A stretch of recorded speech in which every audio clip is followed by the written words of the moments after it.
Hi student, today we are going to discuss in business study first chapter. The topic is objective of business. Okay, so चलो सबसे पहले हम लोग समझेंगे what is the meaning of objective of business. क्योंकि यहाँ पर objective of business हम तुम्हारे लिए एक definitions लिख चुके हैं, यहाँ पर रखे हुए हैं कि आप इसको रीड करके देखते हैं. Business objective are something which a business organizations want to achieve within a time frame. क्या होता है बिजनेस ऑब्जेक्टिव? बिजनेस ऑब्जेक्टिव क्या है? कुछ भी है जिसको क्या करना चाहता है एक organisations with in time frame में अचीव करना चाहता है, विद इन द टाइम में क्या करना चाहता है, उस ऑब्जेक्टिव को अचीव करना चाहता है. ठीक है, यहां पर जो बिजनेस ऑब्जेक्टिव है उसका एक फीचर्स हम बता रहे हैं. देखो यहां क्या लिखा हुआ है, objectives should be in specific term, must not be in general terms, with a time limitations of achievements.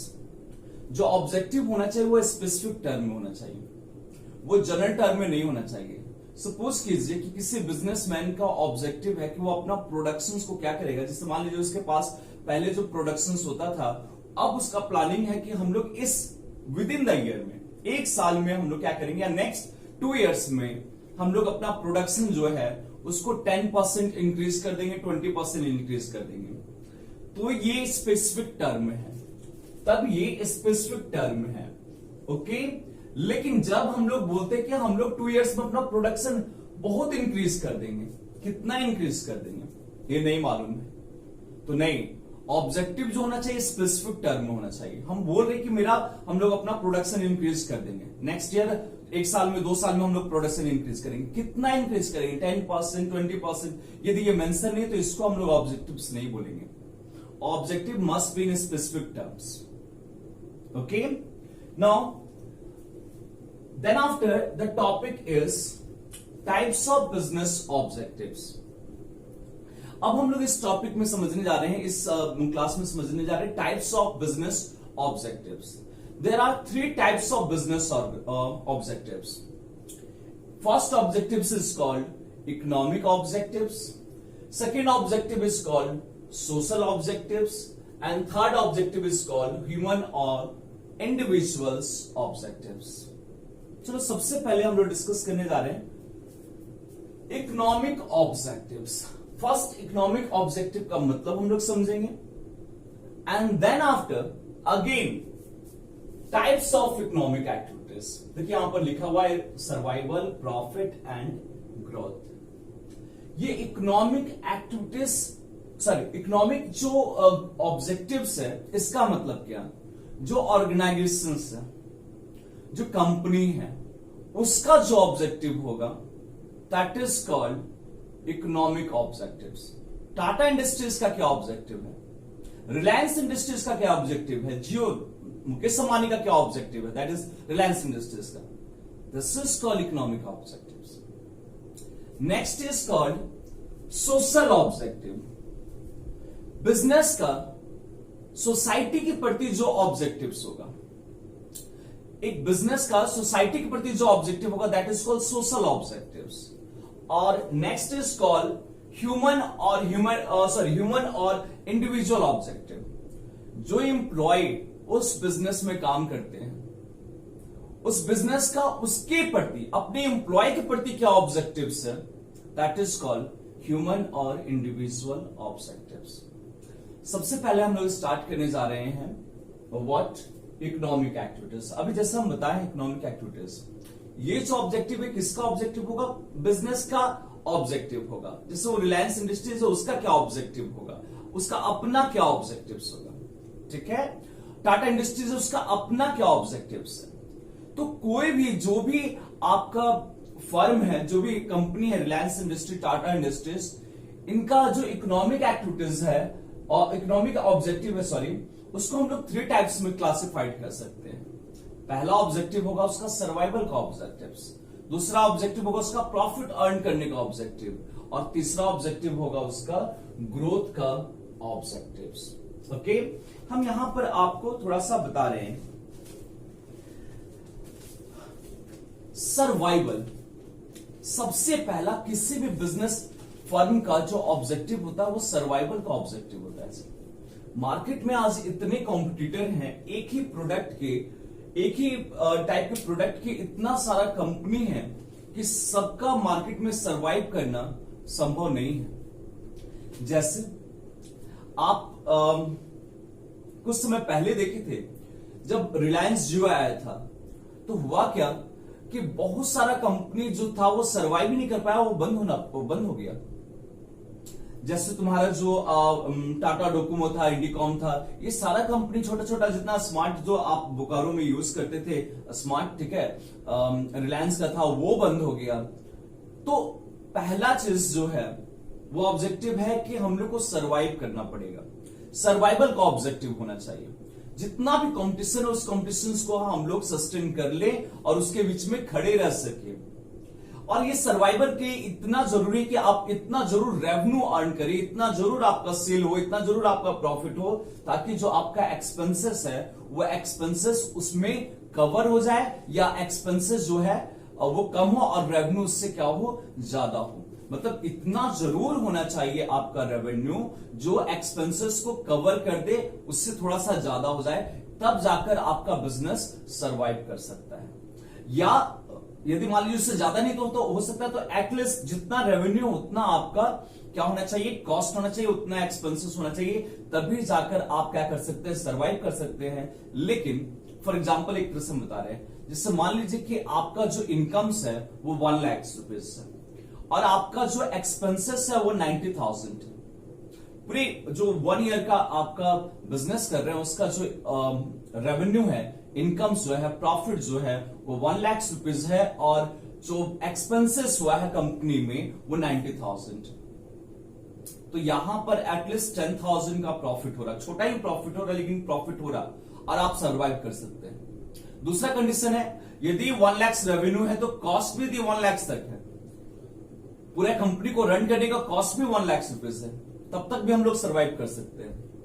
लेकिन यदि रेवेन्यू से ज्यादा कॉस्ट हो जाएगा तो फिर आपका सर्वाइवल क्या होगा, वो सर्वाइवल आप नहीं कर सकते हैं मार्केट में और आपको अपना बिजनेस को बंद करना पड़ेगा। क्लियर है? Okay, next is objective, economic objective में नेक्स्ट ऑब्जेक्टिव है प्रॉफिट। क्या हमेशा हम लोग सर्वाइव करने का ही ऑब्जेक्टिव लेके चलेंगे जी? अरे इनिशियल ईयर में कोई भी बिजनेस अब स्टार्ट होता है तो इनिशियल ईयर में, क्योंकि बहुत सारे जो कॉम्पिटिटर होते हैं बहुत दिन से मार्केट में रहते हैं, तो आप यदि नया जो कंपनी होता है उसका मेन मकसद ऑब्जेक्टिव होता है कि फर्स्ट हम क्या करें, 4-5 साल सर्वाइव कर जाए। लेकिन उसके बाद भी हमेशा जीवन भर मकसद आपका रहेगा कि हम सर्वाइव भी करें, जितना मेरे पास रेवेन्यू आए उतना ही मेरा एक्सपेंसेस हो। तो क्या ये बिजनेस कोई प्रॉफिटेबल बिजनेस होगा? नहीं। तो आपका दूसरा ऑब्जेक्टिव होना चाहिए कि हमको जितना भी, हमको सर्वाइवल नहीं करना है, हमको अब क्या करना है, प्रॉफिट कमाना है, उससे हमको बेनिफिट लेना है, उस बिजनेस में हमको आगे निकलना है। ठीक है? तो जैसे मान लीजिए कि आपका जो रेवेन्यू है वो मान लीजिए कि आपका प्रोडक्शन जो कॉस्ट है, जो गुड्स का कॉस्ट है वो मान लीजिए कि 50,000 है, और जो सेल है, जो सेल प्राइस है वो आपका सपोज कीजिए 5 लाख रुपीज है, तो यहां पर ह्यूज प्रॉफिट आप अर्न कर रहे हैं। तो ये ऐसा प्रॉफिट, मतलब प्रॉफिट बहुत ज्यादा होना चाहिए, ये आपका ऑब्जेक्टिव भी होना चाहिए। नेक्स्ट ऑब्जेक्टिव, इकोनॉमिक ऑब्जेक्टिव में इज ग्रोथ। सिर्फ प्रॉफिट ही सफिशिएंट है कि हम लोग चाहेंगे कि हम लोग का बिजनेस जो है वो ग्रोथ भी करे, वो एक्सपेंड भी करे। तो यस, आपको क्या करना है, आपका ऑब्जेक्टिव होना चाहिए कि मेरा बिजनेस जो है वो ग्रोथ करे, वो डेवलप करे, वो एक्सपेंड करे। और ये एक्सपेंशंस, ये जो ग्रोथ है, ये ग्रोथ कब दिखेगा? किसी भी कंपनी को देख लीजिए ना आप, कब उसका ग्रोथ आप लोग को दिखता है? जब उसका सेल, प्रोडक्शन बढ़ जाता है, जब उसका सेल इंक्रीज कर जाता है, पहला चीज। कैसे हम लोग जज करेंगे? हाउ टू जज कि हम लोग वो कंपनी का ग्रोथ इंक्रीज कर रहा है? तो देखना यदि उस कंपनी का जो सेल है वो यदि इंक्रीज कर गया। हम तुम्हारे एग्जांपल ले रहे हैं, एक कार मैन्युफैक्चरिंग कंपनी है, उसका नाम महिंद्रा कंपनी है। महिंद्रा का पहले सेल बहुत कम था जी, बहुत कम था। लेकिन फिर बाद में क्या हुआ, महिंद्रा का देखिए मार्केट में बहुत सारा व्हीकल आया, बहुत सारा सक्सेसफुल व्हीकल हुआ। तुम लोग देखा होगा स्कॉर्पियो, स्कॉर्पियो के पहले तुम लोग देख लो बोलेरो था, लेकिन ये दो के पहले जितना भी प्रोडक्ट्स था उसका बहुत ज्यादा सेल नहीं था मार्केट में। लेकिन आज आप देख लीजिए मैक्सिमम आपको गाड़ी जो है आपको रोड पर स्कॉर्पियो दिख जाएगा। इसका मतलब क्या, मैक्सिमम उसका सेल हम लोग देख रहे हैं, उसका उसका उसका जो व्हीकल है वो देख रहे हैं मार्केट में। दैट इज व्हाट, वो ग्रोथ कर रहा है।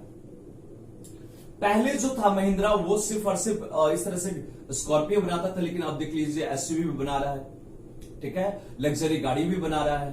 तो यहां पर क्या हो रहा है, उसका हम लोग क्या देख रहे हैं, उसका ग्रोथ इंक्रीज किया है। और बताइए कैसे जज करेंगे हम लोग कि उस वो कंपनी का ग्रोथ हो रहा है।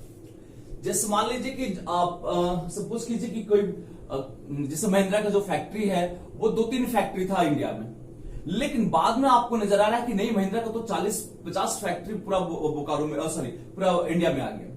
तो यहां पर भी यदि उसका ब्रांचेस बढ़ता है, ठीक है, उसका जो प्लांट्स है वो इंक्रीज करता है, फैक्ट्री इंक्रीज करता है, तो ये भी साइन है कि उसका क्या हो रहा है, उस बिजनेस का ग्रोथ हो रहा है, ठीक है।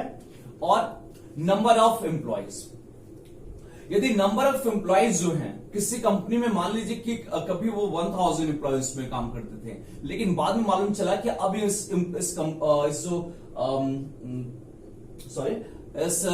जो फैक्ट्री है, ठीक है, या ये बिजनेस जो है, इसमें अब एम्प्लॉयज जो है वो 1 लाख एम्प्लॉय है। तो इसका मतलब क्या है, इसका मतलब है कि डेफिनेटली वो कंपनी क्या कर रहा, ग्रोथ कर रहा। और कैसे जज करेंगे कि हम लोग का ग्रोथ हो रहा, यदि वो कंपनी डिफरेंट टाइप्स का प्रोडक्ट यदि यूज मतलब मार्केट में लेकर आने लगा, तो समझ आइए कि उसका क्या हो रहा, ग्रोथ हो रहा। जैसे टाटा का जो मेन जो बिजनेस था वो पहले क्या था, स्टील में था बिजनेस। फिर देखिए उसका बहुत सारा डिफरेंट टाटा नमक भी आया, ठीक है, टाटा का ट्रक्स आया, कार आया, बस आया, आप देखिए वहां पर, ठीक है। फिर टाटा का आप देखिए कि उसमें सर्विस सेक्टर में इलेक्ट्रिसिटी कंपनी भी आया, टेलीकॉम सेक्टर में भी आया, टाटा इंडिकॉम, टाटा डोकोमो। आपका देखते होंगे ये Tata sky, that means Kanika के जो आपका टीवी चैनल्स है उसमें भी आपका ये आया टाटा का। तो कहने का मतलब क्या हुआ, ये जितना डिफरेंट टाइप का प्रोडक्ट देख रहे हैं, इसका मतलब क्या हो रहा है, इससे मतलब हो रहा है कि हम लोग का टाटा का जो ग्रोथ हो रहा है वो क्या हो रहा है, ग्रोथ हो रहा है। सॉरी, टाटा का बिजनेस का क्या हो रहा है, ग्रोथ हो रहा है। Is that clear? तो ये सब तो एक मेजरमेंट है कि हम लोग कैसे जज करेंगे कि कोई बिजनेस ग्रोथ कर रहा है या नहीं कर रहा। तो हम लोग सबसे पहले कंप्लीट कर लिए economic objectives and types of economic objectives. Now come to the next objective is social objective. Normally यदि हम जानते हैं, यदि ऑब्जेक्टिव के बारे में कोई भी पर्सन सोचता है ना, तो क्या सोचता है कि बिजनेस का प्रॉफिट, मतलब जो कंपनी है वो अपना प्रॉफिट के बारे में सोचता है, अपने ऑब्जेक्टिव के बारे में सोचता है। नहीं, सिर्फ आज का जो कंडीशन है उसमें वो कंपनी सिर्फ अपने बारे में सोचकर अपना ग्रोथ नहीं कर सकता, अपने बारे में सोचकर वो क्या कर सकता है, सक्सेसफुल कंपनी नहीं बन सकता है। यदि कोई कंपनी को सक्सेसफुल बनना होगा, यदि वो बनना चाहता है, तो जो सोसाइटी का नीड है, जो सोसाइटी का ऑब्जेक्टिव्स है, उसको भी उस कंपनी को क्या करना होगा, अचीव करना होगा। तभी जाकर वो कंपनी क्या कर सकता है, सक्सेस कर सकता है। तो कुछ ऑब्जेक्टिव सोसाइटी के प्रति है बिजनेस का, वो देखो यहां पर हम लिखे हुए हैं social objectives. Social objective refers to the objective which are desire to be achieve for the benefit of the society. Society का बेनिफिट के लिए जो ऑब्जेक्टिव्स हम लोग, सोसाइटी का बेनिफिट के लिए जो हम लोग ऑब्जेक्टिव अचीव करते हैं, that is called social objectives. इसमें देखो टाइप्स ऑफ, इसमें भी है types of social objectives. First, क्या क्या सोशल ऑब्जेक्टिव्स हैं? First is called supply of quality products at fair price. ठीक है, क्या है जी? सबसे पहला है कि आपको क्या करना है, सोसाइटी में क्वालिटी प्रोडक्ट्स जो है वो सप्लाई करना और रीजनेबल प्राइस पर। किसी भी कंपनी का ऑब्जेक्टिव होना चाहिए कि आप जो प्रोडक्ट प्रोवाइड कर रहे हैं सोसाइटी को, वो क्वालिटी प्रोडक्ट होना चाहिए और उसका प्राइस पब्लिक के लिए रिजनेबल। फॉर एग्जाम्पल हम आपको बता रहे हैं, हनी का कंपनी ले लीजिए, एक डाबर हनी ले लेते हैं और एक पतंजलि हनी ले लेते हैं। आप अभी भी देखिए डाबर हनी और पतंजलि हनी दोनों के बीच में प्राइस अभी भी डाबर हनी का ज्यादा है। लेकिन हुआ क्या, लेकिन एक समय सिर्फ मार्केट में सिर्फ और सिर्फ जो पतंजलि हनी था, सॉरी जो डाबर हनी था, उसी का ही सेल था। आप कह सकते हैं मोनोपोली था, सिर्फ और सिर्फ जो था वो डाबर हनी ही सेल होता था। लेकिन जो हमारे बाबा रामदेव हैं, देखिए बार बार आकर वो न्यूज चैनल में बोलते हैं कि डाबर क्या कर रहा था, डाबर क्या कर रहा था, ज्यादा पैसा चार्ज कर रहा था। वो क्या किए, उससे भी अच्छा हनी या उसके इक्विवेलेंट्स हनी क्या किए, वो कम दाम पर प्रोवाइड कर दिए। हुआ क्या, सोसाइटी खुश हो गया। सोसाइटी बोला, हम लोग सब बोले अरे बाबा तुम क्या किए, वो डाबर हनी हम लोग को 500 रुपए मिलता था 1 kg का, और बाबा तो उसको 300 रुपए में प्रोवाइड कर दिए, और हम खुद घर में डाबर का जो पहले हनी था वो यूज करते थे, बाद में हम पतंजलि का जो हनी है उसमें शिफ्ट कर गए। क्योंकि हम जब देखें तो जो पतंजलि का जो हनी है उसका क्वालिटी भी बहुत अच्छा था, एकदम ओरिजिनल प्योर जो था वो हनी था, और प्राइस भी कम था। तो यहां पर पतंजलि क्या किया, यहां पर पतंजलि जो है वो आपका सोसाइटी में क्या कर रहा है, क्वालिटी प्रोडक्ट दे रहा है, सोसाइटी में क्वालिटी प्रोडक्ट सप्लाई कर रहा है और रीजनेबल प्राइस पर सप्लाई कर रहा है। तो इससे हुआ क्या कि डाबर का सेल घट गया, और इसलिए घटा क्योंकि सोसाइटी को लगा, हम सबको लगा कि डाबर क्या कर रहा, प्राइस ज्यादा चार्ज कर रहा, और हम लोग क्या किए, शिफ्ट कर गए कहां पर, पतंजलि हनी पर। और यदि ये ऑब्जेक्टिव्स आने वाला समय में डाबर इसको अचीव नहीं करता है, डाबर यदि क्वालिटी प्रोडक्ट रीजनेबल प्राइस पर नहीं रहेगा, तो डाबर को सरवाइव करना मुश्किल हो जाएगा। Is that clear? इसी तरह से बहुत सारा जो प्रोडक्ट है पतंजलि का, वो क्या किया, रीजनेबल प्राइस पर वो लेकर आए, और उसका क्वालिटी भी बहुत अच्छा था। उसके बारे में हम लोग अभी उतना ज्यादा बात करने की जरूरत नहीं है, आप सबको मालूम होगा। ना नेक्स्ट पर आ जाइए आप, एक मेडिसिन कंपनी है, वो देखिए लिखा हुआ रहता है GSK। अब हम अभी फुल फॉर्म हमको नहीं मालूम है, लेकिन उसके मतलब जो जितना भी मेडिसिन होगा वहां पर GSK लिखा हुआ रहता है, ठीक। वो कंपनी और आपका दूसरा जो मेडिकल मतलब मेडिसिन का जो कंपनी है, आप सेम कोई मेडिसिन ले लीजिए, दोनों का प्राइस में बहुत डिफरेंसेस है। थायराइड का जो मेडिसिन है अदर कंपनी में प्रोवाइड करते हैं और GSK भी प्रोवाइड करता है, दोनों का रेट में बहुत ज्यादा डिफरेंसेस है। यदि मान लीजिए कि 25 mg का जो थायराइड का मेडिसिन है उसका दाम जो है एक कंपनी का 200 रुपीज है, तो वही प्रोडक्ट उसी क्वालिटी में GSK प्रोवाइड करता है 85 रुपीज 90 रुपीज में। तो इससे क्या हो रहा है, सोसाइटी के मन में क्या जा रहा है कि ये जो GSK कंपनी है ये मेडिसिन रीजनेबल प्राइस पर प्रोवाइड करती है, और दूसरा कंपनी हम लोग को क्या कर रही है, लूट रही है। तो इस तरह का यदि ऑब्जेक्टिव भी होगा यहां पर GSK का ऑब्जेक्टिव क्या है, क्वालिटी प्रोडक्ट देना, कम दाम पर देना। तो आज हम GSK का क्यों आपको एग्जांपल दे रहे हैं, क्यों उसका बड़ाई कर रहे हैं, क्योंकि वो सोशल ऑब्जेक्टिव जो है उसको भी अचीव कर रहा है, प्रोडक्ट मार्केट में क्या कर रहा है, सोसाइटी को रीजनेबल और क्वालिटी प्रोडक्ट प्रोवाइड कर रहा है। तो ये भी आपका ऑब्जेक्टिव होना चाहिए। यदि ये ऑब्जेक्टिव किसी बिजनेस का नहीं है तो बिजनेस ज्यादा दिन तक सर्वाइव ग्रोथ नहीं कर सकता है। नेक्स्ट आ जाइए, प्रोटेक्शन ऑफ एनवायरमेंट। जो फैक्ट्री होगा वो तो सोसाइटी के आसपास ही होगा। जैसे तुम लोग देख लो, यहां पर तुम्हारा बोकारो स्टील प्लांट को ले लो, तुम्हारा बोकारो स्टील प्लांट के आसपास क्या है, सोसाइटी है, बहुत सारे पर्सन लोग क्या करते हैं, रहते हैं। और आपको मालूम है कि बोकारो स्टील प्लांट में क्या होता है, बहुत सारा प्रोडक्ट्स को हम लोग मतलब जो कच्चा लोहा है दैट इज रॉ मटेरियल, उससे क्या करते हैं, स्टील प्रोड्यूस करते हैं। और आप लोग देखते होंगे प्लांट में क्या रहता है, वो चिमनी रहता है, ठीक है। वहां से क्या होता है, जब प्रोडक्शन होता है तो वहां से बहुत सारा क्या होता है, गैस भी निकलता है जो एयर में जाता है। तो यदि उस चिमनी का जो साइज है उसको छोटा कर देंगे तो क्या होगा, जो उससे निकला हुआ धुआं है वो क्या होगा, बहुत ऊपर नहीं जाएगा, सोसाइटी में फैल जाएगा और इससे क्या होगा, हम लोग को मुश्किल हो जाएगा, हम लोग को सांस लेने में प्रॉब्लम आएगा और इससे क्या होगा कि हम लोग का गुस्सा उस कंपनी के प्रति बढ़ जाएगा। तो कंपनी को चाहिए कि इस तरह से अपना प्लांट को सेटअप करे, इतना हाइट पर चिमनी रखे ताकि उससे निकलने वाला जो गैस है, जो धुआं है, वो सोसाइटी को प्रॉब्लम क्रिएट ना करे। तो ये भी ऑब्जेक्टिव होना चाहिए किसका, बिजनेस का, सोशल ऑब्जेक्टिव्स में। ओके, और एक यदि और एग्जांपल लें तो हम एक बात और बताना चाहते हैं यहीं पर कि जो बीएसएल प्लांट है या कोई भी जो कंपनी है, ठीक है, ये सब क्या करता है, वाटर का यूज करता है और जब वाटर यूज होता है तो वाटर क्या होता है, खराब हो जाता है और वो वाटर क्या होता है, हम लोग का क्या होता है, जो रिवर होता है वहां पर ये सारे कंपनी क्या करते हैं, उसको लिंक कर देते हैं, जिससे हम लोग का रिवर का पानी क्या हो जाता है, खराब हो जाता है और हम लोग को बहुत सारा बीमारी हो जाता है। तो यहां पर कंपनी को चाहिए कि क्या होना चाहिए, वाटर ट्रीटमेंट प्लांट लगाना चाहिए। पहले उसको रिवर में छोड़ने के पहले उसको क्या करना चाहिए, उस वाटर को क्या करना चाहिए, प्यूरिफाई करना चाहिए। उसके बाद क्या करना चाहिए, हम लोग को रिवर में उस वाटर को सप्लाई करना चाहिए ताकि हम लोग का जो रिवर है वो गंदा ना हो, वो खराब ना हो जाए। ठीक है, okay. Next is avoidance of unfair trade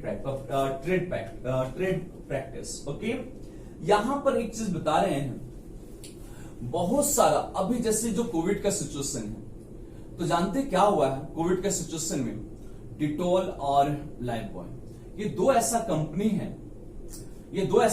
है जो मैक्सिमम सैनिटाइजर बना रहा था और मेनली यही दो कंपनी था, जो और भी है लेकिन हम लोग के दिमाग में है कि ये दो कंपनी है, लाइफबॉय और डिटॉल, जो सैनिटाइजर हमेशा बनाता है। और भी है बॉडीगार्ड, ये सब भी कंपनी है लेकिन मेनली तो ये दो कंपनी। अब हम लोग क्या देखें कि कोविड के कारण डेफिनेटली क्या हुआ, मतलब क्या हुआ वहां पर कि जैसे कोविड का सिचुएशन आया से क्या हुआ, हम लोग मैक्सिमम पर्सन लोग जो सैनिटाइजर कभी नाम ही नहीं सुने थे, जो गुपचुप वाला दुकान वाला है या मान लीजिए कि जो भी नॉर्मल पर्सन है जो सैनिटाइजर का मतलब नहीं जानते थे, सैनिटाइजर कभी देखे नहीं थे अपने लाइफ में, आज देखिए उनके पॉकेट में भी क्या है, सैनिटाइजर है। डिमांड इंक्रीज कर गया और जब डिमांड इंक्रीज किया तो क्या हुआ, सप्लाई कम हो गया क्योंकि सप्लाई उतना तो था नहीं। तो कुछ कंपनी क्या किया, हम दो कंपनी का नाम ले रहे हैं, बहुत सारा कंपनी क्या किया, उसका प्राइस बढ़ाने के लिए उसके पास यदि स्टॉक था भी तो मार्केट में क्या किया, उसको नहीं डंप किया, उसको अपने पास रखा। और अपने पास रखने से क्या हुआ, मतलब वो मार्केट में जितना प्रोडक्ट था उसको क्या किया, वो एक तरह से कालाबाजारी कर रहा है या वो जमाखोरी कर रहा है और उसको अपने पास रखा, जिससे क्या हुआ, उस जितना भी आपका सैनिटाइजर का प्राइस था अभी कुछ दिन पहले, वो जबरदस्त ढंग से इंक्रीज कर गया था।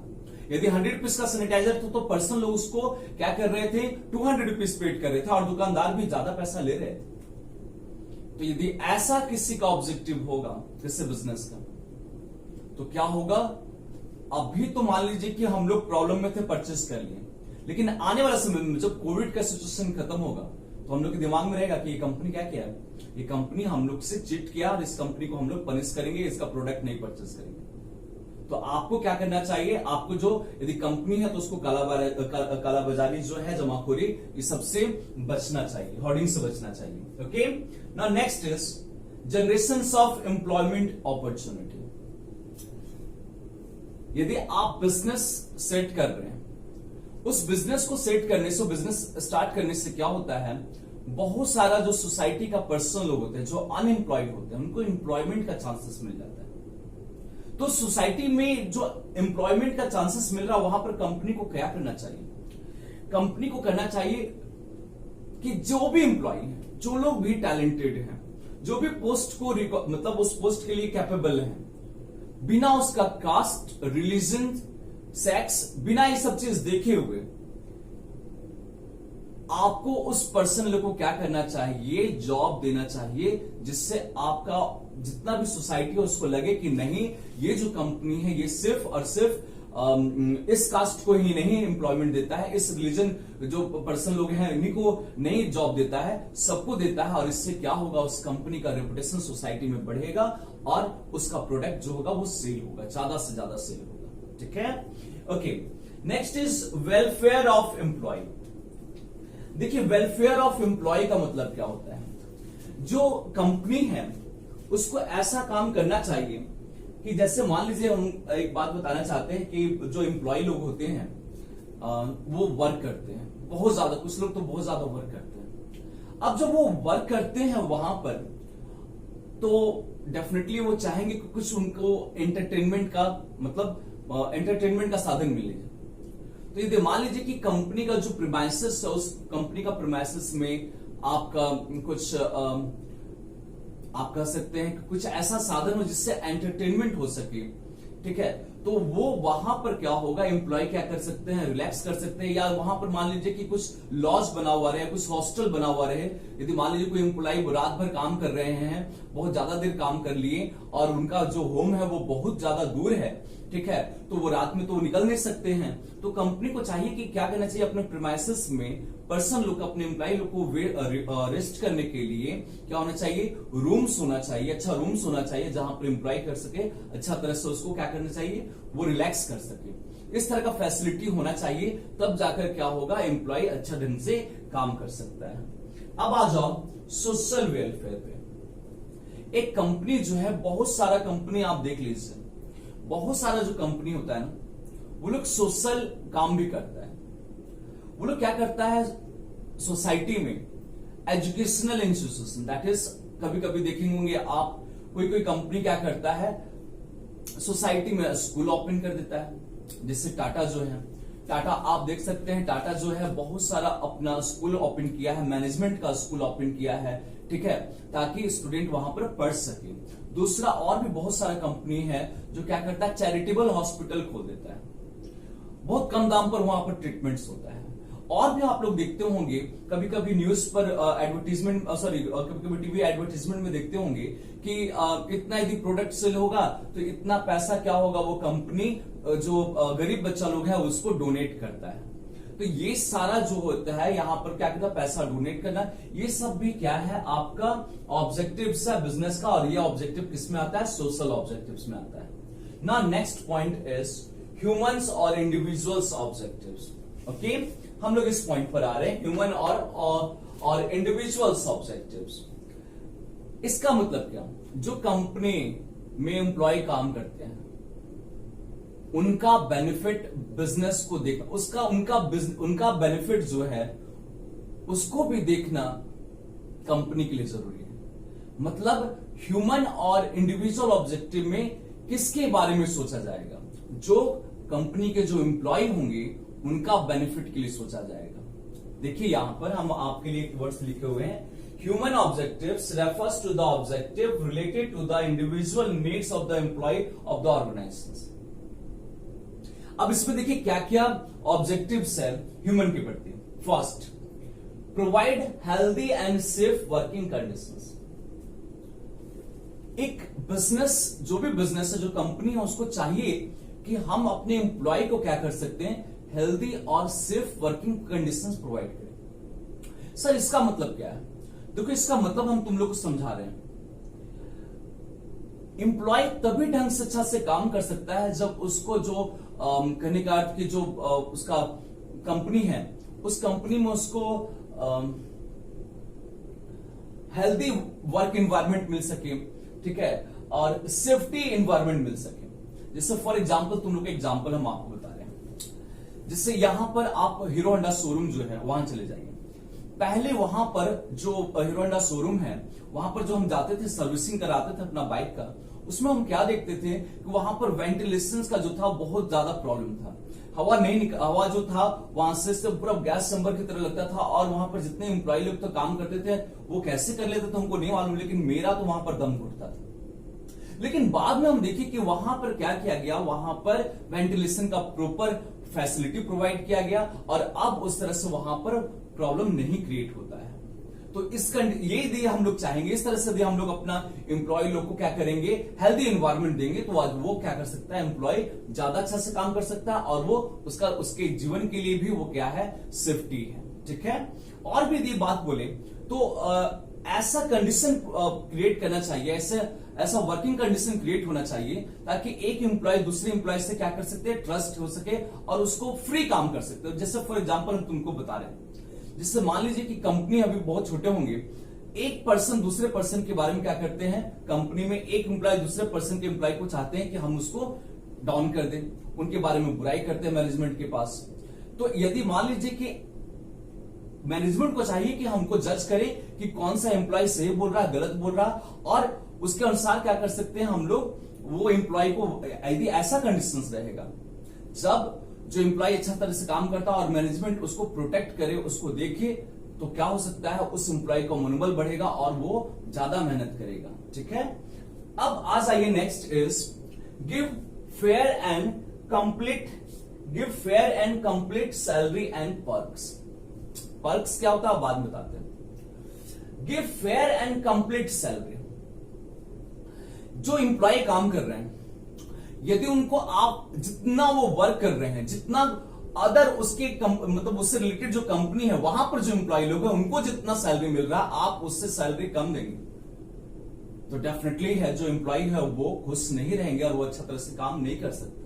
तो आपका बिजनेस का ऑब्जेक्टिव होना चाहिए कि जो मेरा एम्प्लॉय है उनको हम रिजनेबल सैलरी दे, कितना सैलरी दें ताकि उसको लगे कि नहीं, हम जो काम कर रहे हैं उसके बदले में हमको जो सैलरी मिल रहा वो सही मिल रहा है। ठीक है, और यदि नहीं होगा ऐसा तो वो मन लगाकर काम नहीं करेगा, उसको लगेगा कि हम जितना काम कर रहे हैं इससे सैलरी हमको कम मिल रहा है, तो इससे असंतोष उसके मन में क्रिएट होगा। दूसरा आ जाइए पर्क्स।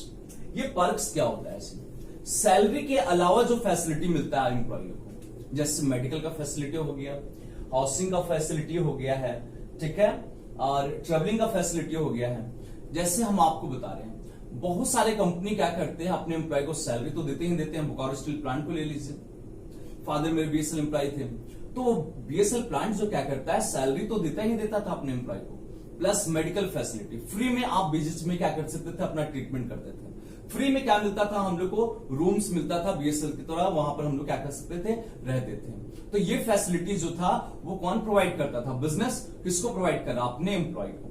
ठीक है, और इसके कारण क्या होता था, एम्प्लॉय बहुत खुश रहते थे, ज्यादा से ज्यादा वर्क करते थे। Next is provide opportunity for personal growth and developments of employ. यदि मान लीजिए एक पर्सन है, वो एक ही पोस्ट पर काम करते जा रहा, उसका डेवलपमेंट नहीं हो रहा, उसका सैलरी नहीं इंक्रीज कर रहा, उसका पोस्ट नहीं इंक्रीज कर रहा, तो उसको ज्यादा मन लगाकर काम करने का कोई भी इंस्पिरेशन नहीं मिलेगा। लेकिन जब वो काम कर रहा है और आप उसका हमेशा सैलरी इंक्रीज करते हैं, पोस्ट बढ़ा देते हैं, तो उससे क्या होता है, उसको एक फीलिंग होता है कि हाँ मेरा कंपनी जो है मेरे बारे में बहुत ज्यादा सोच रहा है, और उससे ज्यादा हो सकता है, उसके कारण क्या हो सकता है, वो जो पर्सन है वो और मन लगाकर काम करेगा। ठीक है, next is give recognitions and respect to employ. ये बहुत इंपॉर्टेंट चीज है। पैसा आप दे रहे हैं बात अलग है, लेकिन यदि आप एम्प्लॉय को रिस्पेक्ट नहीं देते हैं, आप उसके वर्क पर उसको रिकॉग्नाइज नहीं करते हैं, तो क्या होगा, उसके मन में संतोष नहीं रहेगा। जैसे फॉर एग्जांपल हम आपको बता रहे हैं बोकारो स्टील प्लांट में आप देखते होंगे क्या होता है, जितने भी एम्प्लॉय जो डेडिकेटेड एम्प्लॉय जो लोग मेहनत करते हैं, आप सेक्टर 4 में चले जाइए जहां पर गांधी जी का स्टैच्यू है, वहां पर चले जाइए, और उसके पहले आप सेक्टर 4 LIC बिल्डिंग जो है वहां पर के पास भी चले जाइए। बहुत जगह क्या किया गया है कि जितने भी जो डेडिकेटेड एम्प्लॉय हैं उनका सबका फोटो क्या किया गया है, लगा दिया गया है, ताकि सोसाइटी देखे कि हाँ ये लोग पर्सन लोग जो हैं वो डेडिकेटेड हैं। और जब वो पर्सन भी देखेगा कि इतना ये सारा जगह फोटो मेरा लगा हुआ है, ठीक है, और कंपनी हमको रिकॉग्नाइज कर रहा, बता रहा है कि हम डेडिकेटेड हैं, तो क्या होगा, उसको और भी एक फुल एंथुजियाज्म से वो क्या करेगा, मेहनत करेगा और उस कंपनी का ग्रोथ हो जाएगा। ठीक है, so these are the objectives of these are the business objective is of economic, social and human objectives। एक बात हम बता देना चाह रहे हैं, ये टॉपिक तो कंप्लीट हो गया, लगभग हम लोग इस चैप्टर के एंड पर पहुंच गए हैं। एक चीज बचा हुआ है जो बिजनेस, प्रोफेशंस एंड एम्प्लॉयमेंट के बीच में डिफरेंसेस था। आप देखेंगे, हम यदि मन करेगा तो वो नेक्स्ट वीडियो में उसको लेकर आएंगे अदरवाइज आप बिजनेस, प्रोफेशन और एम्प्लॉयमेंट के बीच में जो डिफरेंसेस है वो ऑलरेडी जानते हैं माय डियर स्टूडेंट, ठीक है। सो हम लोग जब तक ये कोविड का सिचुएशन है तब तक तो हम लोग इसी तरह से ऑनलाइन क्लासेस करेंगे और यूट्यूब से क्लासेस करेंगे। जिस दिन हम लोग का कोविड का सिचुएशन खत्म होगा हम लोग फिर स्कूल में अपना जो रेगुलर क्लासेस होता है उस तरह से हम लोग क्लासेस कर लेंगे। So till then 11C and D, bye bye, yes bye bye, okay.